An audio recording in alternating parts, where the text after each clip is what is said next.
নমস্কার বন্ধুরা। Digital evolution হাবের ফিফথ বুক সামারি এই পর্বে ক্রিস অ্যান্ডারসন সাহেবের লেখা টেড টকস বুক, যেটা আমাদের বেলাভেট মিন্টার দিয়েছেন টাস্ক, সেটা নিয়ে স্টাডি করে তার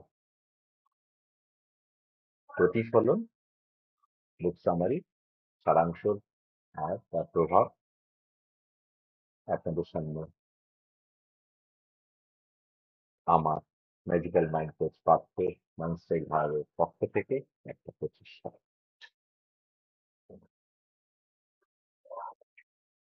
শুরুর আঙ্গিকে এই কথাটা আমার বলতে কোনো দ্বিধা নেই। পাবলিক স্পিকিং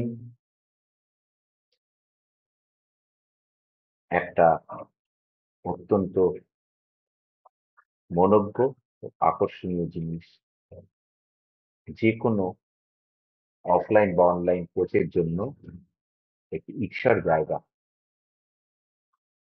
এই টেড টক এমন একটা প্ল্যাটফর্ম যেখানে পাবলিক স্পিকিং এর কে সাধারণ মানুষ থেকে অত্যন্ত প্রতিষ্ঠিত বক্তাদের একটা সুউচ্চ মাত্রা যোগ করে গোটা পৃথিবী তাত্ত্বিক মনস্ক সমস্ত মানুষ টেড টকের প্ল্যাটফর্মকে মান্যতা দেয়। এই নিয়ে ক্রিস অ্যান্ডারসন টেড টকের কর্তা তার লেখা বুক সামারি এমন ভাবে তুলে ধরেছেন, আমি কয়েকদিন আগেই এটা ভেবেছিলাম, কিন্তু তার অনুসন্ধিৎসু মন আমার এটা বেশ কয়েকবার পড়ার পরে আমি শুধু মুখের কথায় বলা না বলে একটি মাইন্ড ম্যাপের সাহায্যে এটা তুলে ধরার চেষ্টা করেছি। ঠিক যেমন একজন সিম্ফনিতে অর্কেস্ট্রা যেভাবে সমস্ত কিছুর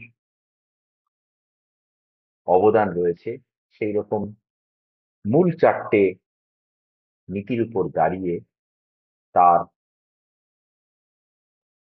সাব পার্ট, ওই চারটে মূল অংশকে যেভাবে সমৃদ্ধ করেছে সেটা আমি মাইন্ড ম্যাপের সাহায্যে বলবার চেষ্টা করেছি।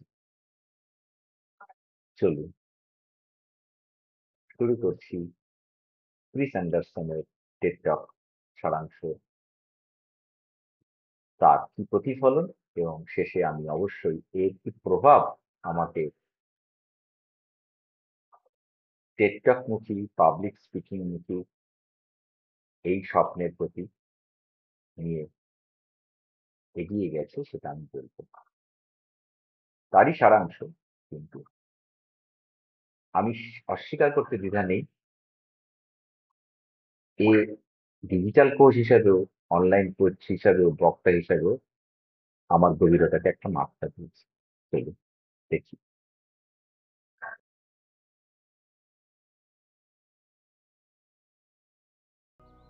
বন্ধুরা, মাইন্ড ম্যাপ দেখতে পাচ্ছেন, টেড টকস বইয়ের সারাংশ, তার প্রতিফলন প্রসঙ্গত কয়েকটি খণ্ডে আমি ভাগ করেছি। ইন্ট্রোডাকশনে যে কথাটা বলেছি, এটা চারটে মূল ধারণার উপর ভিত্তি করে যা ব্যাখ্যা করে কিভাবে একজন সাধারণ মানুষ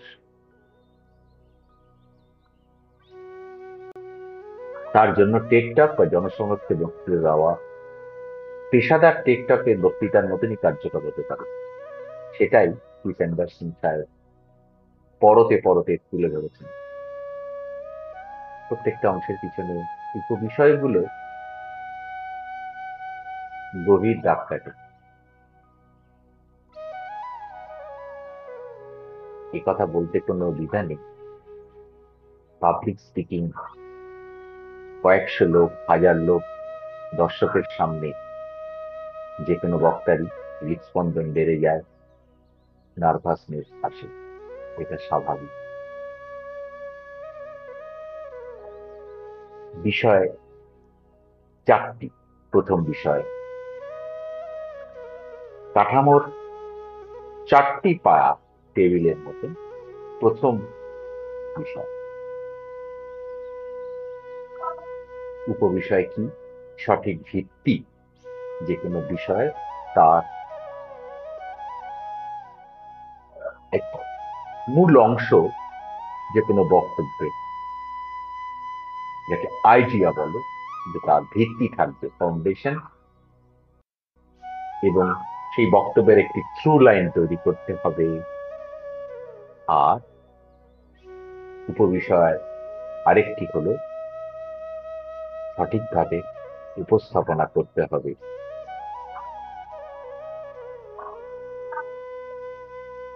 ভিত্তির অংশে এমন ভাবে ভাবনাটাকে থাকতে হবে, যেটা আমি, মানে আপনি, যিনি বক্তা, তিনি গভীরভাবে বিশ্বাস করেন এবং যেটা শেয়ার করবার উপযোগী। এখানে কেবলমাত্র আপনার নিজস্বতার মূল্যবোধই আপনার। মনে রাখতে হবে, আপনার ভাবনা, যা কিনা ধারণা, যা ভিত্তি যদি থাকে, সেটা অন্যের মানসিক কাঠামোকে নাড়িয়ে দিতে পারে। আর থ্রু লাইন তৈরি করা, এটা আপনার ভাবনার সামগ্রিক একটি আইডিয়া দেবে। এটা শুধুমাত্র থ্রু লাইন একটি বিষয়ের সঙ্গে আরেকটি বিষয় নয়, এটা একটা সামগ্রিক যোগাযোগ। সাধারণ কাঠামো কিরকম? কোনো একটা বিষয় মানে হোয়াট, তার থেকে আসবে সো হোয়াট, সেটাকে জুড়ে নাও হোয়াট। আবার আরেকটি কাঠামো, introduction, context, concept, integration, conclusion. Simple, কিন্তু এই স্ট্রাকচার এরকম ভাবেই এক সাবলীল থ্রু লাইন। পরিশেষে সঠিকভাবে উপস্থাপনা, নিজের প্রতি সত্য সৎ থাকুন, যাতে সত্যি বোঝা যায় আপনার বিষয়টি নিয়ে, ধারণা নিয়ে আপনি কতটা আছেন। অনস্বীকার্য, যে ভাষায় কথা বলবেন, যে শব্দ চয়ন করবেন, তার সঙ্গে আপনার শরীরের ভাষা, কণ্ঠস্বর, সব মনোযোগেরই প্রতিচ্ছবি দেবে। আরেকটু বলেছেন, চারটে ভুলের কথা বলেছেন অ্যান্ডারসন সাহেব, যে ভুল সম্বন্ধে সতর্ক থাকা দরকার। চার ভুল: কখনো এরকম না মনে হয় যে আপনি বিক্রি করতে চলেছেন।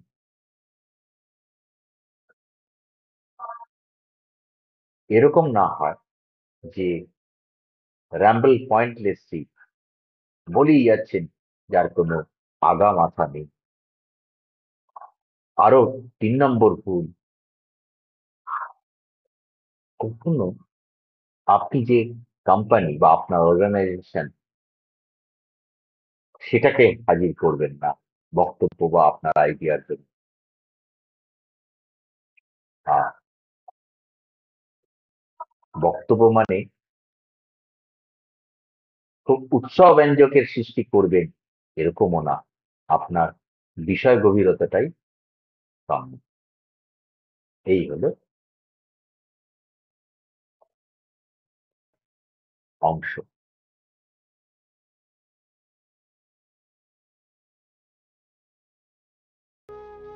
বন্ধুরা, এবারে দ্বিতীয় বিষয়, ভাবনা বিকাশ। কিভাবে ডালপালা মেলবে আপনার ভাবনা। কি সুন্দর করে অ্যান্ডারসন সাহেব কয়েকটি উপবিষয় দিয়ে এটাকে তুলে ধরেছেন। আপনি কিভাবে দর্শকের মধ্যে ধীর, সুন্দর, শান্তভাবে ছড়িয়ে দিতে পারবেন। প্রথমে সংযোগ তৈরি,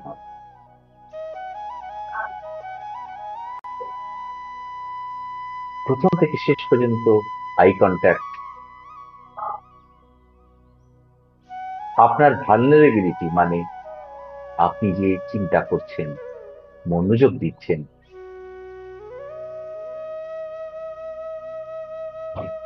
আপনি সাধারণ একজন, সেটা প্রকাশ করতে দ্বিধা না করা, আপনার হিউম্যারাস, উইটি বোধ, লাফটার, সেটা কোনো অবস্থাতেই আপনার যে ইগো আছে সেটাকে প্রাধান্য দেবেন না। আপনার ইগোর প্রকাশ কেউ শুনতে আসেনি, আপনার বিষয় ভাবনা শুনতে এসছে। আর তাই ইগো সামলে গল্প বলার মতন করে বলবেন, তৈরি হবে দর্শকের সঙ্গে সেতুবন্ধন। পরবর্তী উপবিষয় ভাবনা বিকাশে 4টে কম্পোনেন্টে আপনি আপনার বক্তব্যের ন্যারেশন তৈরি করবেন। আপনি এমন ভাবে বলবেন বিষয়টিকে যে সেটা জানি আপনার যে না দর্শক তারা রিলেট করতে পারে। আজকের যুগে সবাই যুক্তিবাদী, কজালিটি অফ মাইন্ড, তারা জানে তাদের জীবনযাত্রার সঙ্গে মিলিয়ে উঠতে পারে। দ্বিতীয় পদ্ধতি অ্যান্ডারসন সাহেব বলেছেন,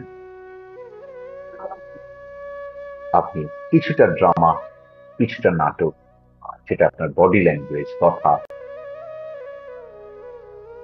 কিছুটা বিপদের মূর্ছনা, এটা দিয়ে একটা টেনশন তৈরি করবে দর্শকের মনোযোগের দিকে। গ্রন্থনা করবেন রাইট অ্যামাউন্ট অফ ডিটেলস, অর্থাৎ সঠিক তথ্যের সামগ্রিকতা দিয়ে। আর শেষ করবেন সঠিক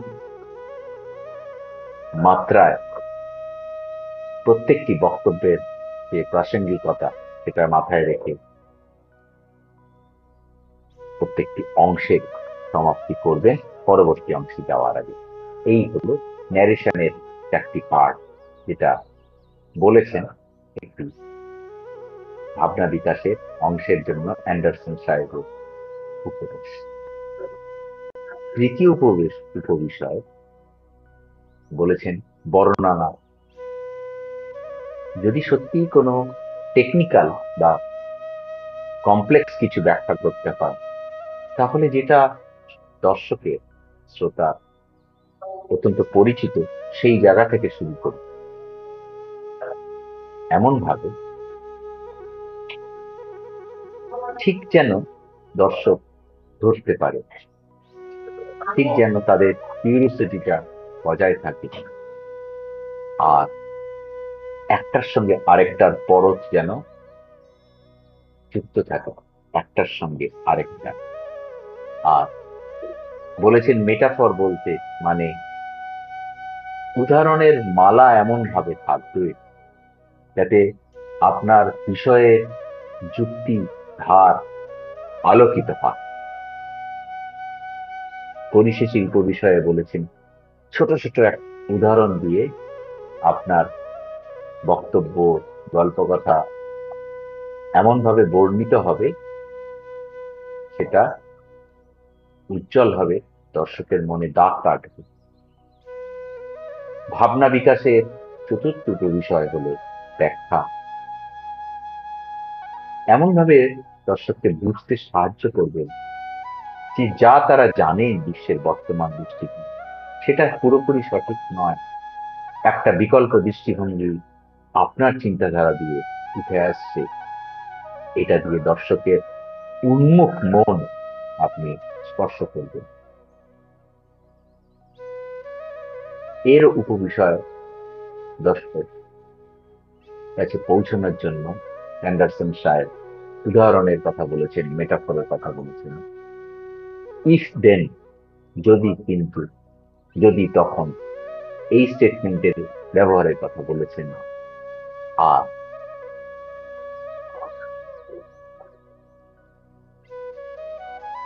এমন ভাবে বলেছেন যে বক্তব্যের পিছনে ইংরেজিতে যাকে ইউজিং রিডাকশন অ্যান্ড অ্যাবসার্ডাম, মানে যেটা আপনি যুক্তি দিয়ে বলছেন তার বিরুদ্ধটা যদি হয় তাহলে সেটা সর্বৈব অসত্য এবং মিথ্যা। তাই আপনার যুক্তিটা এই ভাবে আপনার বক্তব্যকে প্রতিষ্ঠা করার উদাহরণের কথা বলেছেন। এমন ভাবে এগোবেন মনে হবে যেন একটা গোয়েন্দা কাহিনীর মতন আপনি বলছেন।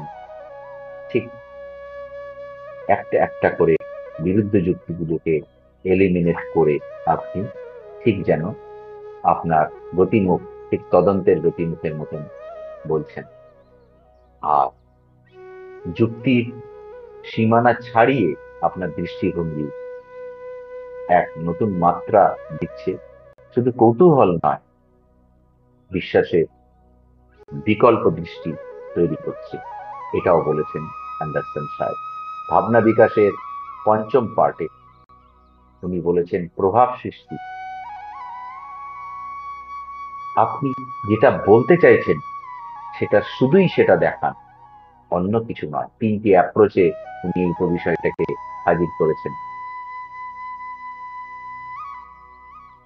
আপনার কথা বলতে বলতে আপনি হয়তো এমন কিছু ভিজুয়ালাইজেশন দেখালেন, কোনো কথা নয়, সেই ভিজুয়ালাইজেশনের মধ্যে দিয়েই দর্শকের মধ্যে প্রবেশ করলেন। আরেকটি অ্যাপ্রোচের কথা বলেছেন, যদি কখনো হয় কোনো ডেমো দিয়ে, সেটা টেকনোলজি, সেটা ড্রামা, সেটা দিয়েও দেখাতে পারে। আর দ্বিতীয় অ্যাপ্রোচে বলেছেন মানুষের স্বাভাবিক ক্ষমতা হলো যেটা নেই সেটাকে যদি ছবির মাধ্যমে, অডিওর মাধ্যমে,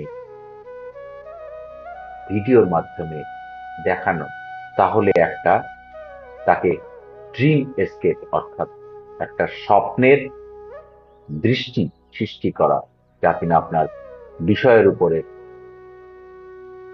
আকৃষ্ট এবং বিষয়ের প্রভাব দর্শকের মনে সৃষ্টি করবে। এই হলো অ্যান্ডারসন সাহেবের ভাবনা বিকাশ দ্বিতীয় বিষয়। বন্ধুরা,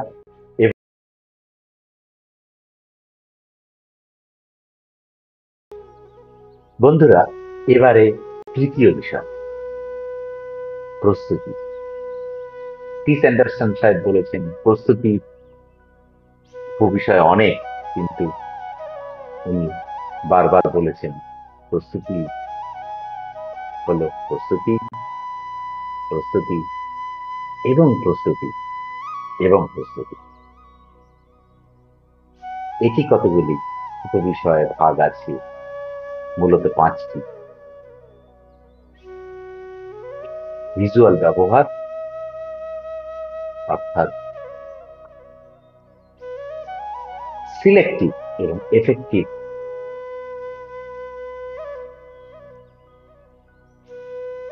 যেমন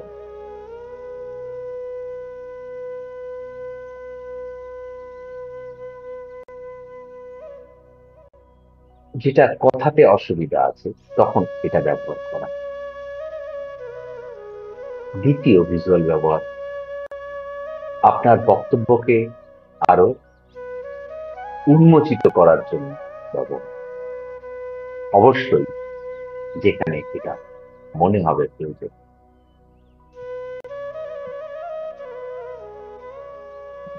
এটা এমন ভাবে ব্যবহার করা যাতে দর্শকের মনে স্ফুরণ বা স্ফূর্তির সৃষ্টি হয়, আকর্ষণ বা শোনার বা মনোযোগের মাত্রা বিঘ্নিত না হয়। আর অ্যান্ডারসন সাহেব ভিজুয়াল ব্যবহারের টিপস দিয়েছেন, আপনার নিজস্ব আঙ্গিকে ভিজুয়াল ব্যবহার করবেন যাতে অরিজিনালিটি থাকে। হাই রেজলিউশন ইমেজ, অর্থাৎ উচ্চ রেজলিউশনের ছবি ব্যবহার করতে বলেছেন। যদি করার দরকার পড়ে। আর যেখানে দেখানোর সেখানে সঠিক ফন্ট, সঠিক টাইপফেস, সহজবোধ্য ভাবে, যাতে দর্শক শ্রোতা বুঝতে পারে, দেখতে পারে। ছবি এবং তার লেভেল বা শব্দের মধ্যে একটা সম্যক বোধ থাকে, মাত্রা থাকে, সেটাও মনে করিয়ে দিয়েছেন এবং বলেছেন ভিডিও যদি ব্যবহার করতেই হয় তাহলে 30 সেকেন্ডের মধ্যে ক্ষুদ্র, মূলত বক্তব্য পেশি আসল, সেটা বলেছেন। এইভাবে ভিজুয়াল ব্যবহারের কথা বলেছেন।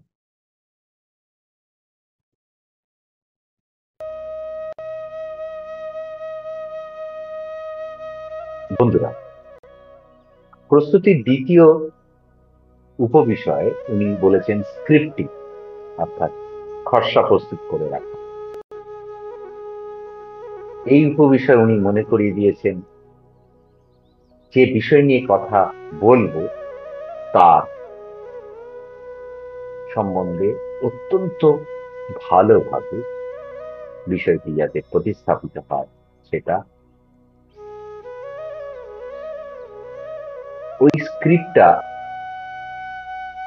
আপনার সামনে কোনো স্ক্রিনে থাকতে পারে। স্ক্রিপ্টকে ছোট ছোট পয়েন্টে ভাগ করে নেওয়া আর বাড়তি বক্তব্যকে অ্যাভয়েড করা। দ্বিতীয় উপবেশন বলেছেন অনুশীলন করা, অনুশীলন, অনুশীলন, অনুশীলন। আর উনি বলেছেন প্রস্তুতির চতুর্থ উপবিষয় শুরু এবং শেষে 4টি পদ্ধতি আছে। শুরুটা লিটল ড্রামা, এটা বলেছেন, যাতে দর্শকের মধ্যে একটা কৌতূহলের উদ্দীপনা হয়। দ্বিতীয় পদ্ধতিতে বলেছেন শুরুটা এবং শেষটা একটা ছবি, একটা কয়েক সেকেন্ডের ভিডিও, সেটা আসতে পারে এবং একটা ছোট্ট টিজার, কৌতুক বা একটা ছোট্ট প্রশ্ন ছুড়ে দেওয়া, যেটা দিয়ে শুরু করলাম বা শেষ করলাম। এই আঙ্গিকে শুরু আর শেষ প্রস্তুতি সেই উপবিষয় নিয়ে কিস অ্যান্ডারসন স্যার চমৎকার ভাবে ব্যাখ্যা দিয়েছেন, মতামত দিয়েছেন। প্রস্তুতির লাস্ট পার্টে যাতে বক্তব্যের কোনো অংশের শক্তিশালী সমাপ্তি হয় তার 7টি উপায় মনে করিয়ে দিয়েছে। উপায় হলো, প্রথম উপায়, আপনাকে শেষ করতে হবে একটা বিগ পিকচার দিয়ে, এবং যেটাই আপনি শেয়ার করছেন তার মধ্যে বিগ পিকচারটাই উঠে আসে। দ্বিতীয় উপায় বলেছেন শেষ করবেন যাতে একটা স্পেসিফিক কল টু অ্যাকশন থাকে, যেটা আপনার ভাবনার মধ্যে আপনি বলতে চাইছেন, একটা নির্দিষ্ট মেসেজ। 3 নম্বর উপায় বলেছেন আপনার একটা ব্যক্তিগত কমিটমেন্ট মিশনের মতো, সেটা অবশ্যই থাকবে। চতুর্থ উপায় বলেছেন ভবিষ্যতে ওই what so what now what এর মধ্যে তার ফিউচারটা আপনি দর্শকের মনে, শ্রোতার মনে গভীরভাবে সৃষ্টি করবেন। পঞ্চম উপায় উনি বলেছেন শক্তিশালী সময়, একটা প্রশ্ন, কৌতূহলগত প্রশ্ন সারপ্রাইজের মতন তুলে ধরা, শুধু থ্যাংক ইউ দিয়ে শেষ করা না। আর ষষ্ঠ উপায় বলেছেন একটা গভীর কিন্তু ছোট্ট ন্যারেটিভ সামারি দিয়ে শেষ করবেন, যেখানে আপনি আপনার বক্তব্যের সমাপ্তি করছেন। পরিশেষে সমাপ্তিটা আপনি করবেন পোয়েটিক ল্যাঙ্গুয়েজ, যে ল্যাঙ্গুয়েজ কেবলমাত্র দাগই কাটে, এইভাবে সমাপ্তিটা করতে বলেছেন, যেটা কিনা অবশ্যই প্রস্তুতি পার্ট।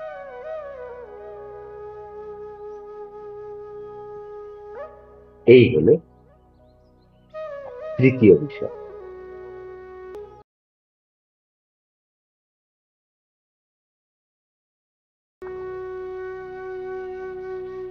বন্ধুরা, চতুর্থ বিষয়, উপস্থাপনের সময় গুরুত্বপূর্ণ। আপনি একটা ভাবনা নিয়ে এলেন, ভাবনার বিকাশ ঘটিয়ে বললেন, প্রস্তুতির সমস্ত কিছু নিলেন, কিন্তু উপস্থাপনের সময় একটি গুরুত্বপূর্ণ অঙ্গ। উনি 5টি উপবিষয় এর মতামত দিয়েছেন। আপনার পোশাক যেন আপনাকে সঠিকভাবে ক্যারি করে, কয়েকটি উপদেশও দিয়েছেন। এমন কিছু না পড়ে আর এমন কিছু কন্ট্রাস্ট না পড়তে বারণ করেছেন।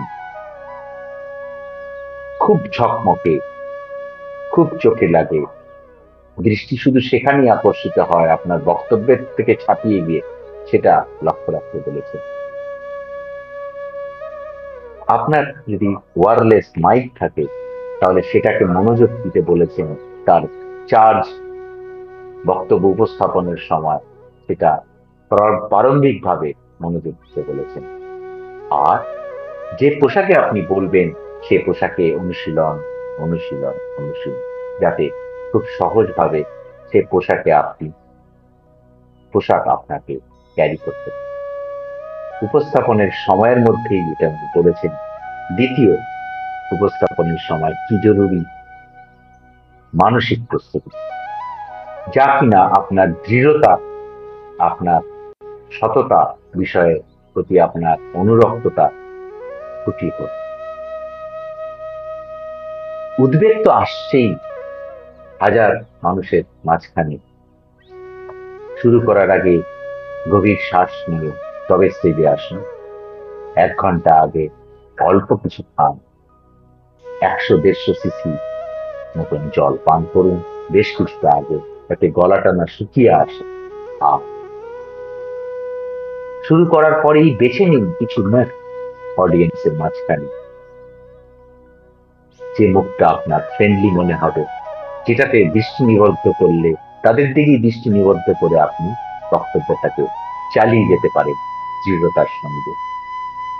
আর আপনার অবশ্যই ব্যাকআপ প্ল্যান থাকবে, যদি কখনো আপনার বক্তব্য রেশ কেটে যায়, ভুলে যান। আর মাথায় রাখবেন, আপনার ভাবনার উপস্থাপনায়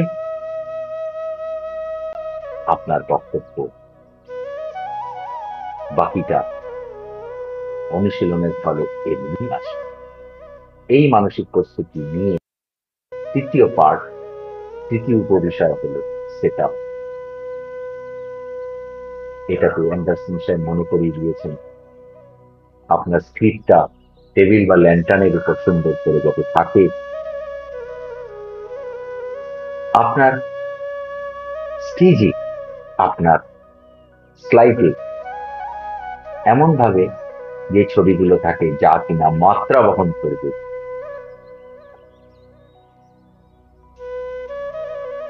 আপনি হ্যান্ডল নোটপ্যাডও ব্যবহার করতে পারেন, কোথাও কোনো অসুবিধা নেই। আপনার শেয়ারিংটাই দর্শকের মনে বলবার জন্য আপনাকে ক্যারি করা।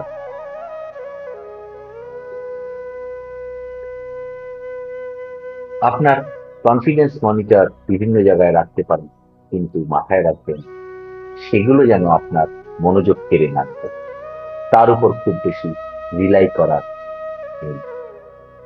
আপনি রেকর্ডিং এর জন্য সেদিকেই মনোযোগ দিলেন, এরকম যাতে না হয়ে ওঠে সেটা মনে করিয়ে দিয়েছেন। আর ল্যাপটপ থাকুক, ট্যাব থাকুক বা স্ক্রিপ্ট ডায়ালগ, সেটাই থাকুক, এমন ভাবে টেবিল বা ল্যান্টার্নের উপর থাকবে এটা খুব স্পষ্টভাবে আপনি বক্তব্য সঙ্গে সঙ্গে আপনি বলতে পারেন। এই সেট আপ এবং সেই নিয়ে আপনি প্রস্তুত করবেন। চতুর্থ উপস্থাপনা সময় মনে রাখতে হবে আপনার কণ্ঠ এবং আপনার প্রেজেন্স উপস্থিতি। বক্তব্য আপনি যা বলছেন তার থেকেও ছাপিয়ে যাবে আপনার উপস্থিতি আর আপনার গমগমে গলা, তার ওঠানামা। আপনি সংযোগ স্থাপন করছেন, গল্প বলছেন, বিষয়কে তুলে ধরছেন। আপনার বডি ল্যাঙ্গুয়েজ যেন আপনার সামগ্রিক মনোযোগ ও সত্তাকে প্রকাশ পায়। পরিশেষে উপস্থাপনার সময় আপনার সৃষ্টিধর্মী সেটা যেন মাথায় থাকে এবং অনেক অনেক উপায় আছে দর্শকের কাছে পৌঁছানোর, যাতে আপনি আপনার বক্তব্য নিয়ে একটা দাগ কাটতে পারেন। এই হলো চতুর্থ বিষয়। পরিশেষে আমি তিনটি বিষয় নিয়ে উপসংহার, যেটা এই টেড টক অ্যান্ডারসন সাহেবের এতক্ষণ যে বুকস আমি বললাম। এক নম্বর উপসংহার হলো জনসমক্ষে আপনার বক্তৃতার যে দক্ষতা সেটা আরো গুরুত্বপূর্ণ হবে। এই কটি বিষয় মাথায় রেখে বিষয়ের অরিজিনালিটি আর প্রেজেন্স অর্থাৎ নিজস্বতা আর উপস্থিতি যদি থাকে তাহলে অবশ্যই গুরুত্বপূর্ণ হবে। দ্বিতীয় উপসংহার হলো জীবনের উদ্দেশ্য অর্থ খুঁজে পেতে যেটা আপনার স্বকীয়তা সেটা খুঁজে বার করুন, যেটা আপনি বলবেন, এটা নিয়ে আপনি একটা আওয়াজ তুলে ধরবেন। সবশেষে আবেগ, বিশ্বাস, সততার সাথে ভাবনা প্রকাশ করলে তা প্রভাবের সীমা ছাড়িয়ে যায়, এটা বলার অপেক্ষা থাকেন। এই হলো অ্যান্ডারসন সাহেবের টেড টকের যে বিষয় আপনাদের সামনে তুলে ধরেছি সামারি হিসাবে, সেটা। এবারে যেটা বলা, বন্ধুরা এতক্ষণ ক্রিস অ্যান্ডারসন সাহেবের টেড টকস বইয়ের যে সারসংক্ষেপ, তার প্রতিফলন কিভাবে হয় সেটা আমি বললাম। এর প্রভাব সম্বন্ধে এবার দু এক কথা বলে আমি শেষ করি। যখন পড়তে শুরু করেছিলাম তখন বিষয়ের গভীরতা আমাকে নাড়া দিয়েছিল। আরো যখন পড়লাম তখন এর সারসংক্ষেপ ভিডিও আকারে তুলে ধরার যে কাজ আমি করছি সেটার পিছনে আমি চমকে গেছিলাম যে একজন অনলাইন কোচ তাকেও কিভাবে এটা সমৃদ্ধ করতে পারে। কোনো বক্তব্য পিছনে একটা ভাবনা কাজ করে, অবশ্যই একটি ভাবনা সম বিকাশ অবশ্যই কাজ করে। সেখানে দর্শক অনলাইন হতে পারে, পাবলিক স্পিকিং এর মতন সামনে না থাকতে, এবং অবশ্যই বক্তব্যের প্রস্তুতি এবং তার উপস্থিতির সময় যে ল্যাঙ্গুয়েজ, ভয়েস, টাইম মনে রাখা, সেটা একইভাবে পারর্য করে। এই প্রজ্ঞা ক্রিস অ্যান্ডারসন সাহেবের পাবলিক স্পিকিং এর এটা ডিজিটাল কোচ হিসাবে বক্তব্য পেশে আমাকে অনেক বেশি কনফিডেন্স। সবশেষে এই তাগিদ বা উদ্যোগের জন্য ডিজিটাল এডুকেশন হবে মেন্টর আমাদের পরম ভালোবাসা নিঃসন্দেহে কিন্তু ভাষায় আমার সশ্রদ্ধ কৃতজ্ঞতা আমি বিনম্র চিত্তে বলছি।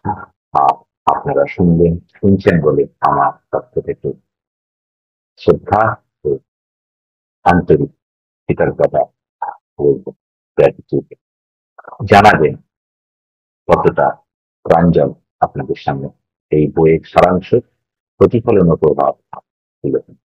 নমস্কার।